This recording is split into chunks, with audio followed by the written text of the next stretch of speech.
So over 5 years ago, when I set out to start my online legal business, I had no idea that it would end up being what it is today. And I am so glad that it is, but I had no clue what I was doing. And I am always thinking back about when I started and things that I did and things I would never do again, but also what I learned from that and what I would pass on to other people. And that sparked an idea to create today's episode, teaching you all about what I would do differently if I started my business today. And I'm hoping to pass on a lot of the nuggets and the experiences that I've gone through over the last 5 or 6 years, and helping you to maybe be a little bit kinder to yourself, to do things more on your terms, and to pay attention and put more of your time and energy into the things in your business that are going to pay dividends over time. And I'm definitely going to share with you those things that I don't think are helping you at all. So I can't wait to get into this week's episode. I thought this was a really fun one to record, and I hope that you'll like it too. With that, let's get into this week's episode.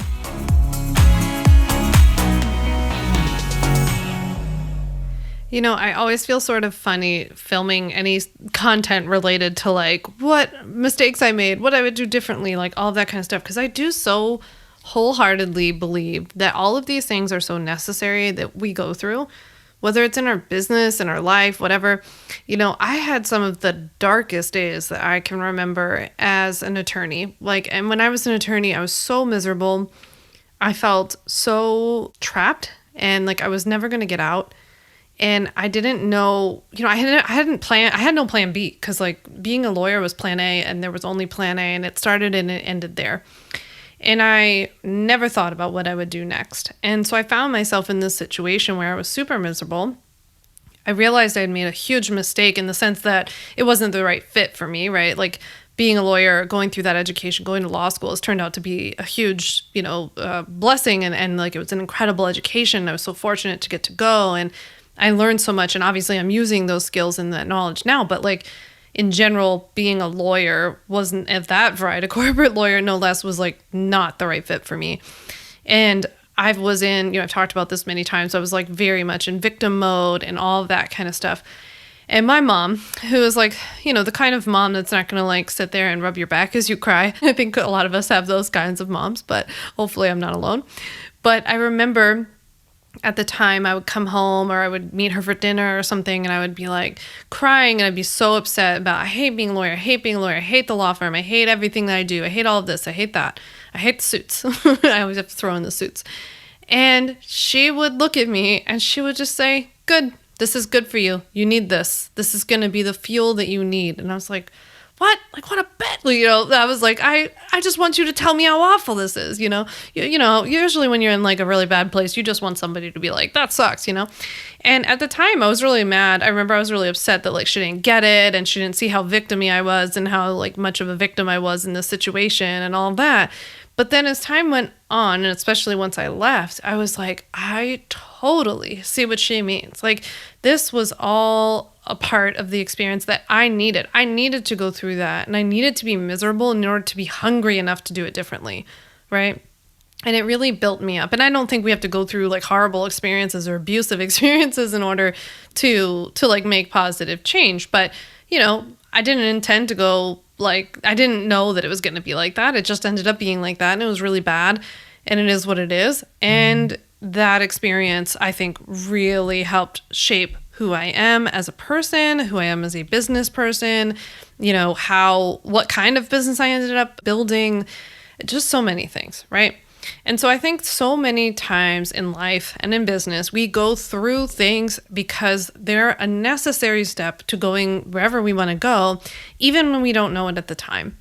So I just wanted to share that with you, because I don't ever want someone to feel they're silly or stupid for having, gone through some of these periods of that we're going to talk about today, about some of the things that people do when they're starting their businesses, and some of the things that are kind of silly or a waste of time. It's you don't know that when you're in it.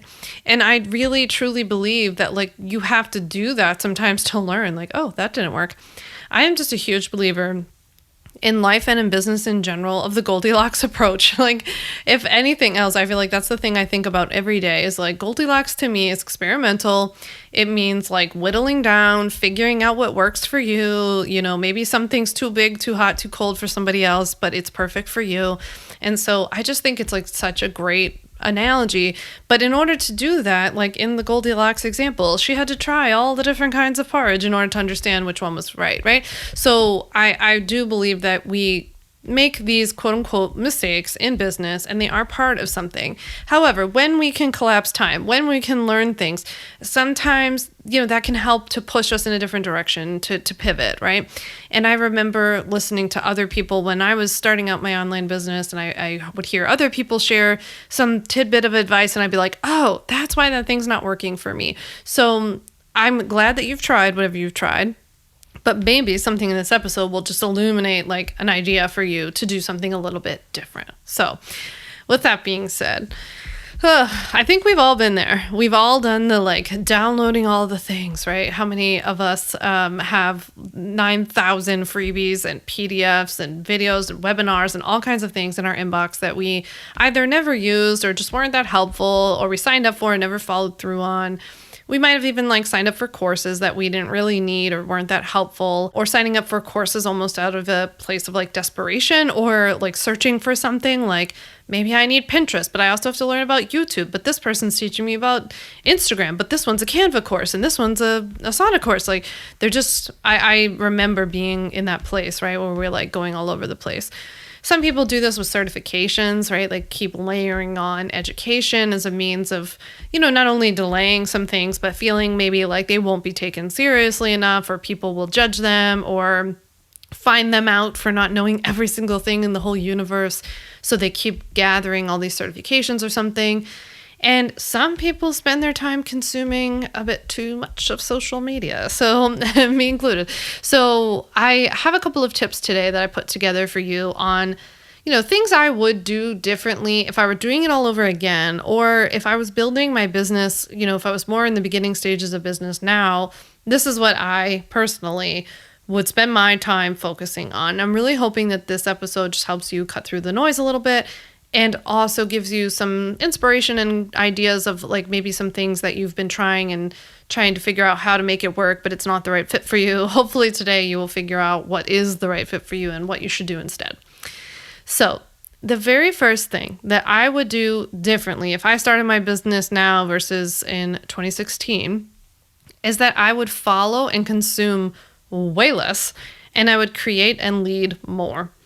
I wish I would have saw creating my own stuff as a means of practice, right? So I think that a lot of times people will think like if you start an Instagram account and you don't have 80 million followers like off the bat, they think like, I don't know what they think. They think they have to keep engaging more. Like I have to keep following people, or write on people's, like I have to comment on people's posts, or I have to do this or that, the other thing. And I don't think that they see that that's like a beautiful opportunity and a time to actually just create as a means of practicing creating, practicing reels or writing captions or shooting videos, shooting photos, whatever it is.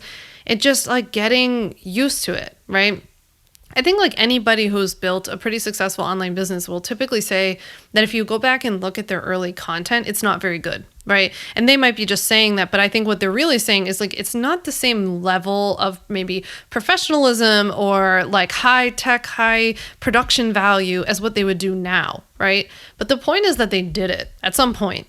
And then they got to the high production, high whatever at, when you see them, right? When you see famous online business people putting out content, you're seeing stuff that's taken years and probably tens or hundreds of thousands of dollars in over time of building up a business that can afford to do those kinds of things.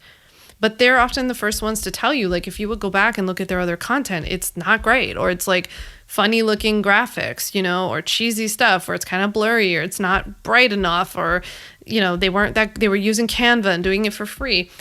So I think that it's important for you to see posting on social media and wherever else, whether it's like writing emails to your list or posting on your blog or creating YouTube videos, as practice. And it's an opportunity to get really comfortable with creating and with learning how to become a leader, learning how to basically like grow and strengthen your own voice as opposed to just consuming and relying on everybody else's, right? So we tend to, in the beginning, just follow a bunch of other people, engage with their content, and all you're doing is giving your energy to their content and not putting your energy into learning how to create your own and learning how to become a leader in your own space. And I don't care. Don't even tell me for 1 second, oh, but there are so many other people doing what I'm doing and yada, yada, yada. If that's true, and it probably is true, but like if that's true, then is going around to a bunch of other people's, Instagram accounts and commenting on theirs going to help you? Or is it time for you to like just jump into the pool, right? It doesn't matter that you're a few years behind somebody else. I have seen all kinds of wacky stuff happen in this industry over the last 5-6 years. It does not matter. You have to jump in the pool at some point, and it is better for you to jump in the pool and start swimming and learning your own than like standing on the sidelines and watching everybody else. So I want you to get in there. I want you to create more than you consume. I want you to learn to become a leader and see this all as a means of practice and see it as like kind of getting your quote unquote bad content out of the way. With every single post, with every single email, you're going to learn, you're going to get better. You're going to start seeing what works, right? The beautiful part of posting more, especially in the beginning when you're kind of getting your feet under you, is that you get data. And with that data, you can make a lot of informed decisions, right? So if you start posting and you see, wow, every time I post about this, or every time I post in this way or phrase things this way, I get way more engagement when I post about this. Or I see that like reels do well for me, or I see that this does well for me. You will start to learn. The other thing is that you're going to start learning what you actually like doing, right? So if you start showing up in different places and you start seeing like what kind of community might exist there for your type of work, you might see that you like or don't like showing up there. And that's going to be really important feedback that we'll talk about a little bit later in this episode.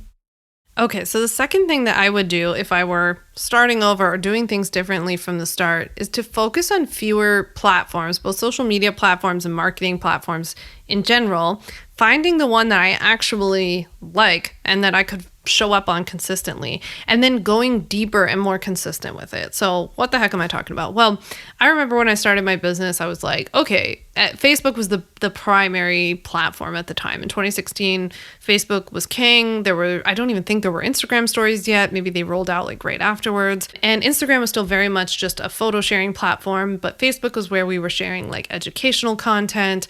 We were doing Facebook Lives. We had Facebook groups. We had a lot more going on Facebook. So I was in Facebook because I felt like that was the primary platform. I was on Instagram because that was the one I liked and thought was fun. And then I thought YouTube and podcasts were just really intimidating, so I decided not to go anywhere near it. And I've never liked Twitter, so I just never had Twitter. So there was no TikTok or anything like that, by the way. So I remember like just having this kind of spaghetti at the wall approach, doing a lot of consumption, just like I just talked about, and, starting to get my feet under me, but focusing on these platforms. And if I was doing it over again, I wish I would have put more of my energy and effort into being on a platform earlier and a marketing channel earlier. That two things. One, that I would have liked, because then I would show up better and more often, and I'll talk about that in a sec. But also one that would have built up basically a library, a bank of content that was searchable, that was more SEO driven, or that gave me the opportunity to create it into an SEO driven piece of content, like a podcast that you can turn into a blog post, or a YouTube episode that is searchable, but also that you could turn into a blog post. So I wish I would have focused on something like that more from the start, and then just picked a social media channel to engage with my audience, to build a community, to get to know people, but then also obviously to share when I had like a new episode or a new post or whatever. I think when I started my business, it was very popular to have a lot of our content live on the social media platforms themselves. Like you would write the Instagram caption like a blog post, or the Facebook post like a big blog post. And instead, I wish that content would have just like lived on my site or become a video. And I remember everybody talking at that time about like podcasting is going to be huge and video is going to be the future. And I was like, I don't know. We'll see. It's trendy. And obviously that is what happened. That was right. And they still are. Video is king. Podcasts have exploded, right? And I wish I would have tried some of these things a little bit earlier, because I actually, even for somebody who's like very self-deprecating and pretty self-conscious, I, don't love being on video because I never think I look great enough, or, I'm worried about what people are going to say or whatever. But ultimately, I don't really care. And I don't mind at all about like actually being on video. Like I feel very comfortable. I might even go so far as to say confident in the sense of what I'm talking about, right? And so I'm not afraid of public speaking or anything like that. And then I really wish I would have tried podcasting, because it's been super, super fun. I've been really enjoyed doing it. And what's so important about enjoying those things is that when you enjoy something, it will come through in your content and you will stick to something, right? And so I think when you really focus on creating content on a platform that you actually love, you're going to show up. It's going to come through in your work, right? I've gotten more engagement from this podcast than any blog post or anything that I've ever written. And then I think you're going to build up that snowball-like effect of community, listenership, viewership, whatever, a little bit faster because of all those things. Because if you're going to be more consistent, and when you do show up, you're going to be a bit better, more energized in your content, that's going to attract the audience that you really want. So I would encourage, just like I encourage anytime I do like a extra training or something for my customers, I'm always talking about like, where can the hub of your content live? Not on Instagram, not on TikTok, not on Facebook. I'm talking YouTube, podcast, or blog, right? And if you could only pick one of those three, which one would you pick? YouTube content, or YouTube, podcast, or blog? Which one would you pick, right? And then if and when possible, the best case scenario is that you pick YouTube or podcast and you turn it into one of the others, right? So you record a YouTube video, which you then have transcribed through like Rev, for example, and you get a transcript and you have somebody clean it up, or you clean it up and you turn it into a blog post with very like SEO optimized headings and keywords, and you allow people to actually find this content who are already searching for it on Google anyway. That's what I wish. Like, I know that it's so tantalizing to be like, but the latest TikTok trend, or this dance, or this reel, or this filter on stories, or this or that, or the sticker. And now people are doing collabs and lives and blah, blah, blah, blah, blah. It's very enticing because it's loud. It's what's like going on around you all the time. And it's really easy to get drawn into feeling like those are the things that deserve the bulk of your attention. When if I could do things differently, and if I could pass anything on to you, it's that the more that you can focus your time, energy, and attention on what I call the big three of the YouTube, podcast, or blogs, that you will be paid dividends like over and over and over again, well beyond what you could ever get from an Instagram post. Now, Instagram, don't get me wrong, Instagram's a lot of fun. It's a place where we get to actually know people. We can show different parts of our personality. I just don't want your content living there. You're going to be working your ass off, like basically sprinting uphill, right? It's like sprinting uphill against like 50-mile-an-hour winds. That's what it feels like. And then it's like you're also sprinting uphill with 50-mile-an-hour winds, and the road keeps like dropping from under you and shifting under your feet. That's what Instagram feels like, right? We can't control it. We don't own it. Yada, yada, yada. You've heard all those things before. But what's most important about what people are saying when they say that is that your content needs to live in somewhere else. It needs to have a home. I want your content to work for you, right? Not against you. I don't want you to be posting your best Instagram post ever and 7 people see it. I want you to create a high quality piece of content, whether that's a podcast, a YouTube episode, or a blog post that people can be finding for years to come. And keep in mind, when I started my business, I started with a core 10 blog posts. Like I wrote 10 blog posts that I heavily like researched and optimized, and I made sure the titles were good and the headings were good and all this kind of stuff. I had no website traffic, right? I just started my business. I started my website myself. I started this business from scratch. And I put these 10 blog posts up. And in the beginning, they actually were responsible for gathering like the first little handful of customers and subscribers that I got. And 5-6 years later, those blog posts are still pulling in leads every single day, right? And of course, since then, I've written a billion more pieces of content and created more videos and more podcast episodes and all of these kinds of things that are also pulling people in every day. And so that stuff over time, it just stacks and stacks and stacks. So I know I just wanted to share that because some people will say to me like, well, what's the point of doing this blog post or this YouTube video when I only have 50 subscribers now? I only have 50 followers now. It's like, yeah, now. But that the point is if you're taking an SEO driven, evergreen content driven strategy, meaning that your content will be helpful to people down the line and pull people into a freebie that will always make sense and will always be helpful, then it doesn't matter how many you have now. The point is to like get this bricklayering going and just build this thing brick by brick by brick. And one day you'll be like me, you'll be looking back 6 years later and you'll be like, whoa, that dinky little blog post that I wrote that wasn't even any good is pulling in leads every single day and people are purchasing from it. That's wild. So yeah, it might not feel like it now, but it will. Okay. The third thing is that I would focus more on educational content that establishes you as an expert versus the sexier things that you might be seeing online. So I often think about like if I was starting my business now, I feel like it would be even harder than when I actually started back in 2016 because I feel like right now there are a lot of distractions for you of very flashy forms of content that aren't necessarily helpful for building your business. So I could see it being really enticing to like build a platform on TikTok or to do lots of different like reels or these like catchy little, I don't know, trendy things on Instagram. And I think that that stuff is a helpful part of your strategy. I just don't like when people make it their strategy. Like I wouldn't build my business off of reels like exclusively without creating that content that I was just talking about. Because years from now, when those reels aren't helpful anymore, reels aren't even a thing, or they've just fallen to the complete bottom of the reel shelf, then you're not getting anything for that content. So it's going to be like a great hit right now, but I'm just worried about you putting all your eggs in that basket. You're not really like building up that brick by brick strategy. And what I'm interested in for you is you putting in the work now. It's kind of like investing, right? It's like putting in the money now and letting it grow over time, collect that interest over time instead of just tossing it all out the window. So don't get me wrong. I think reels can be a great strategy. I have a whole podcast episode about easy reels tips and the way that I would do reels, which is in a way that more where they could live over time. Because I do have reels now that are like, 8 months old that are still pulling in leads at this point, and that's really cool. So if I were you and I was going to do something like Reels or TikToks, I would do them on things that are a bit more evergreen and that are constantly pointing people to your top of funnel or to your freebie, to your opt-in, whatever it is, so that these things are actually working for you.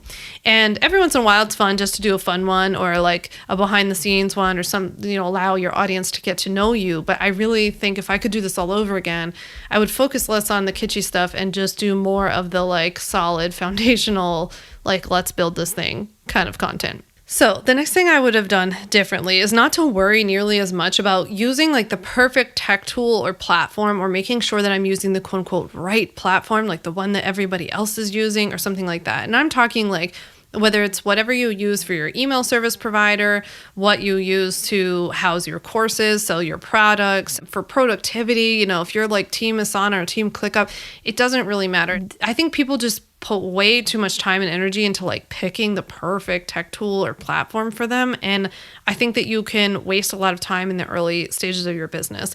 I also think it's funny, like in the earlier stages of our business, it's not nearly as consequential to change platforms. Like if you decide to try out Asana now and like a year from now, you decide you want to do ClickUp, if your business isn't gigantic, like it'll be fine. You can transfer it over. There are people you can hire to transfer it over. There are softwares that you can use to transfer these things over and things you can just like download and re-upload. So it's not super consequential. Like it's actually a bigger deal once your business gets further down the line. Like when I moved my courses from Teachable to Kajabi, it was like this whole big thing, right? And we had to hire people to help. And we for months dealt with certain like login issues and people not knowing where things were and all of that kind of stuff. It was much more consequential at that point.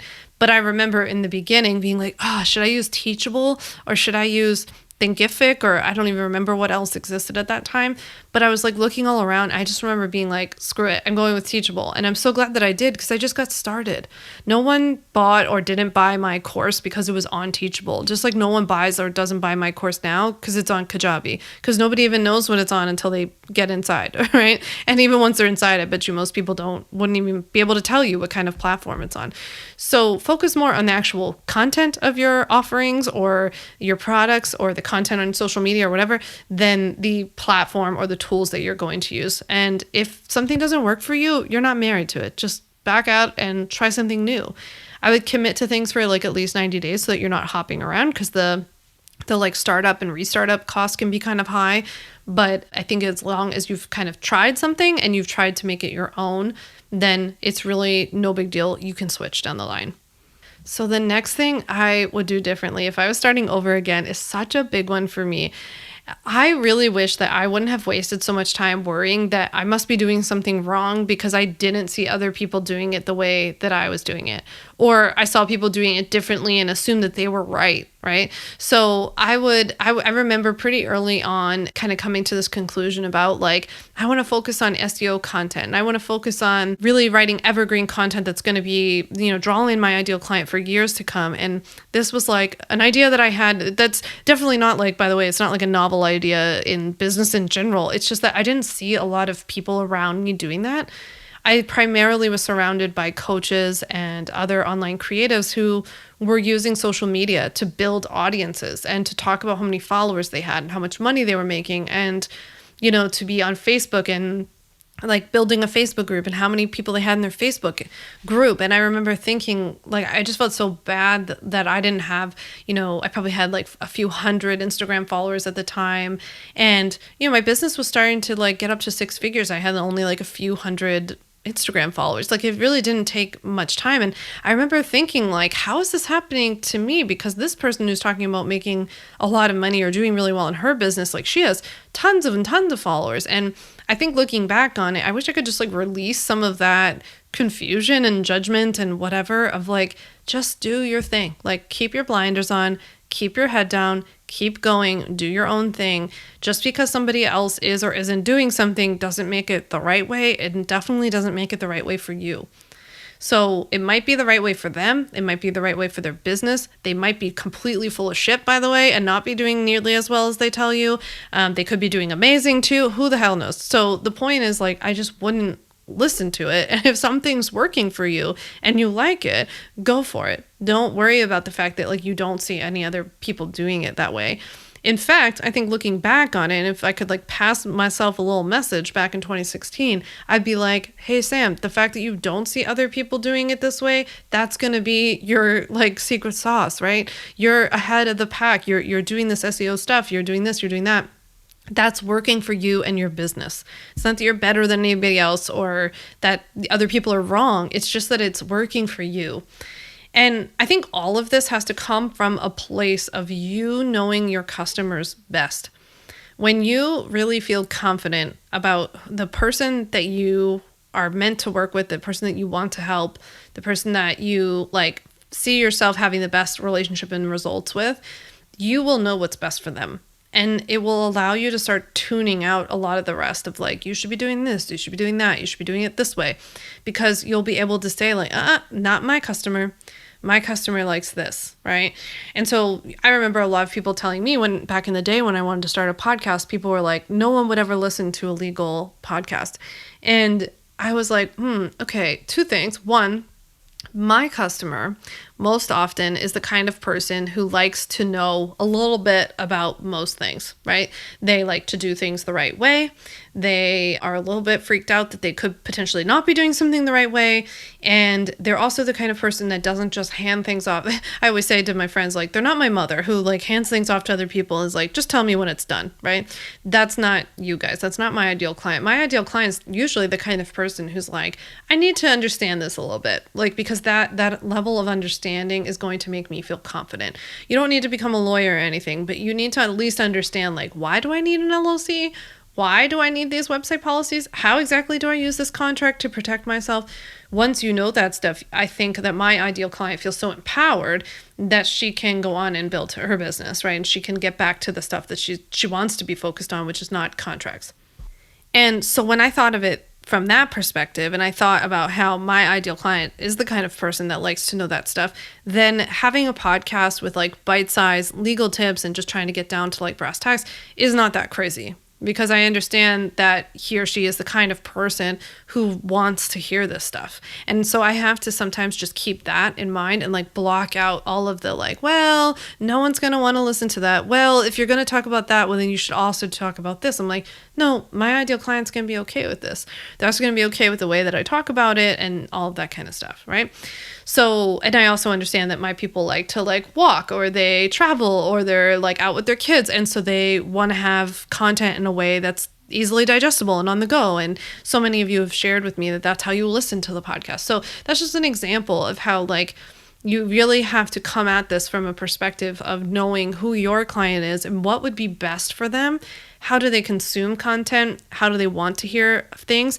And with what you're talking about, the kind of content you're talking about and the way that you're presenting it, what's the best medium for you to do that? Like if I was trying to teach people how to cook, I wouldn't have a podcast necessarily. Maybe I would to talk about like cooking tips and things like that. But you bet your butt I would have like a YouTube channel. And when I was on Reels or on Instagram, there'd be clips from those that would be showing people, because it's so visual, right? So people need to see it. So I often think about like, not only is it about what platform you like and where your clients hang out and all that kind of stuff, but it's also like, what is the medium in which this content will be most impactful? How do they need to see it or hear it or experience it? That's something to think about when you're deciding all this. Okay. Last but not least, and you have to tell me if this is you too, but I remember wasting time thinking that there was some mystical secret or magic bullet that I must be missing that was going to make this all easier and that was going to make my business really successful. And I would often blame like the lack of this magic bullet, the lack of this little piece of information that I must be missing. Like, how are they doing that? I don't understand.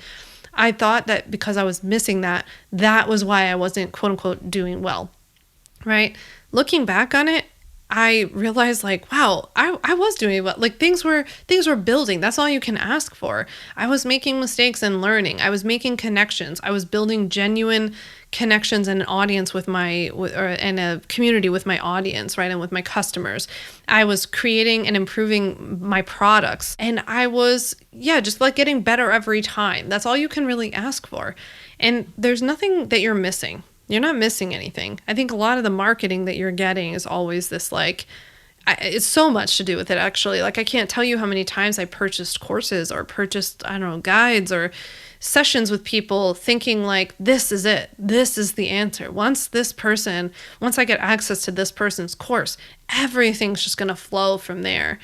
And you can probably, agree or tell me if you've like ever experienced this, because I hear this so often from friends and clients and all that kind of stuff, that oftentimes when you buy somebody's course that's about those kind of magic bullet-y type of things, like, oh, this lady has a secret to Pinterest or YouTube or Instagram or whatever, every time people say the same thing. I got in and it was just so obvious. Everything she said was so obvious. That's what everybody says, right? And so there could be a lot to that and why people say that. But I think a big part of it is that there was a part of you that was hoping that there was going to be that magic bullet in there. And when you realize that you already have access to so much of this information, it's disappointing, right? And I think that, certain people can package information in a certain way and tell you certain things and give you like tips and shortcuts and collapse time for you. And that's all so, so helpful, right? But nobody has a magic bullet, because so much of building your own online business is just practicing, getting better at content, right? Being a better marketer. I've spent my entire day today filming 3 YouTube videos and a podcast episode. Like I'm like a full-time content marketer, content creator. So you have to get good at creating content. That is your job, right? And that content has to speak to your ideal client. It has to speak to their pain points. You have to speak to what they're going through and where they want to go. And your offer has to make sense for what they want, right? It has to make sense. It has to be valuable. And I don't mean in the pieces that you include like 10 calls and 3 PDFs. I mean in the transformational benefits, right? It has to be helpful. People have to understand why this is for them, why now. You have to overcome their objections. That's what business is all about. It's about being real human and letting certain parts of your life down, the walls down around your life so that people feel connected to you, truly being genuine and not being like vulnerable for vulnerability's sake, but actually being genuine and open and honest, actually doing a good job. That is so much of it, is like creating good products that actually help people. I can't tell you how helpful it has been to have created a product that actually is just a really good product that people enjoy and get a lot out of, because that has paid me back a million times over, because people tell other people about the product, or they share about it, or they feel more excited about it because they experience good results from it. And the more you can create that kind of experience for your people, the more that snowball effect is going to happen for you too. There is no magic bullet. No one's coming to save us. No one's going to give us any sort of plan or shortcut. Everything that is happening to you is happening for you in the long run. And it's all a really important part of the process. I think the biggest key is just figuring out, what was I meant to learn from that? What am I to take away from that? What is the data telling me about what I'm doing? And what can I take away from that and do differently, double down on, all that kind of stuff. That's what I would lean more into if I was doing things differently. If I was starting over, and I would not beat myself up for having experienced any of these things. I wouldn't shame myself for feeling like I was far behind, or like there were other people who are already doing it and doing it better, bigger, more money, whatever. I would say, like, you're on your way. Your time will come. And by the way, what do you really want? Because you don't need to want what she's having, right? You can want what you want. And you have to be clear about that, because otherwise you're going to spend your whole time here building your business, chasing after what other people have, only to find out that it might not be what you want anyway. You might not want her life, and you probably don't even know what her life looks like, because she's definitely not sharing about it openly. Because nobody is. No, we're not all sharing our worst moments. I'm not, you're not, nobody is. So just keep that in mind. I hope that something in this episode sparked a little idea for you, or made you feel better in some way about building your business. I would love, love, love for you to send me a DM on Instagram. Let me know what that was for you. What was your number one takeaway? Just send me a DM on Instagram at Sam Vander Wielen. And until then, I will see you next week on Your Terms. Thanks so much for listening to the On Your Terms podcast. Make sure to follow on Apple Podcasts, Spotify, or wherever you like to listen to podcasts. You can also check out all of our podcast episodes, show notes, links, and more at samvanderwielen.com/podcast. You can learn more about legally protecting your business and take my free legal workshop, 5 Steps to Legally Protect and Grow Your Online Business, at samvanderwielen.com. And to stay connected and follow along, follow me on Instagram at samvanderwielen and send me a DM to say hi.